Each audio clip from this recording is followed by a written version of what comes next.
এবং সম্মানিত সংসদ সদস্যবৃন্দ উপস্থিত, অত্র এই জেলার ময়মনসিংহ জেলার সম্মানিত সকল স্তরের নেতৃবৃন্দ, অঙ্গ ও সহযোগী সংগঠনের নেতৃবৃন্দ উপস্থিত, সরকারি কর্মকর্তাবৃন্দ উপস্থিত, সাংবাদিক ভাইরা এবং আমার প্রিয় এই ত্রিশালের বিভিন্ন ইউনিয়ন, বিশেষভাবে এই ইউনিয়ন বোর্ডের সম্মানিত সাধারণ মানুষ, সবাইকে আমার পক্ষ থেকে সালাম, আসসালামু আলাইকুম।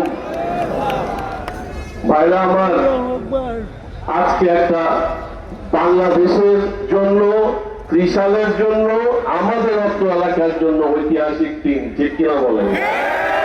কেন ঐতিহাসিক দিন?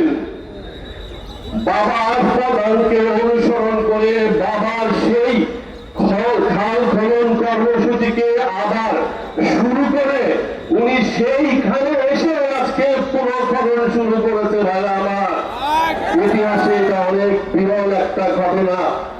আমরা আমাদের অন্তরের অন্তঃস্থল থেকে কৃতজ্ঞতা জানাই মাননীয় প্রধানমন্ত্রী স্যার।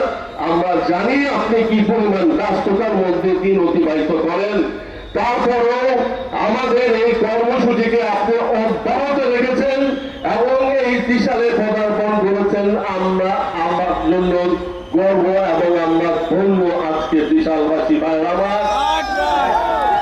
আমাদের এই খাল দুইটা ইউনিয়নকে সংযুক্ত করেছে এবং এর ফলে এই 5 কিলোমিটার খালের ফলে দুই পাশে ব্যাপক সংখ্যক মানুষ যেই সময়ে 79 সালে যেভাবে উপকৃত হয়েছিলেন, তার থেকেও বেশি মানুষ আজকে এই খাল খননে ইনশাল্লাহ উপকৃত হবেন।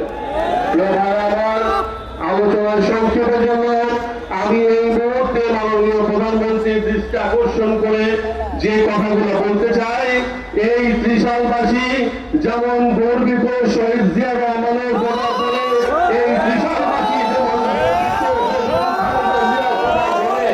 একই রকম ভাবে ত্রিশালবাসী আজকে গর্বিত আপনার প্রদর্শনে এবং আপনার নেতৃত্বে বাংলাদেশ যখন এগিয়ে যাচ্ছে জোরদার গতিতে, তার সাথে তাল মিলিয়ে আমরা ঐক্যবদ্ধভাবে এই ত্রিশাল আপনার সকল কর্মসূচি বাস্তবায়নের জন্য ঐক্যবদ্ধভাবে দল আমাদের কাজ করে যাবে ভবিষ্যতের জন্য। প্রিয় ভাইরা, আমি এই মিটিং এর মধ্যে মাননীয় প্রধানমন্ত্রী স্যার, আমি এই মিটিং আপনার কাছে কোনো দাবি উত্থাপন করব না, কারণ এই মিটিং এর পরও আমাদের আরেকটা সভা আছে যেখানে ত্রিশালের সকল স্তরের সুবিধার উপস্থিত থাকবেন এবং সেই মিটিং এ আমি হয়তো আমাদের ত্রিশালের জন্য কিছু কথা বলবো।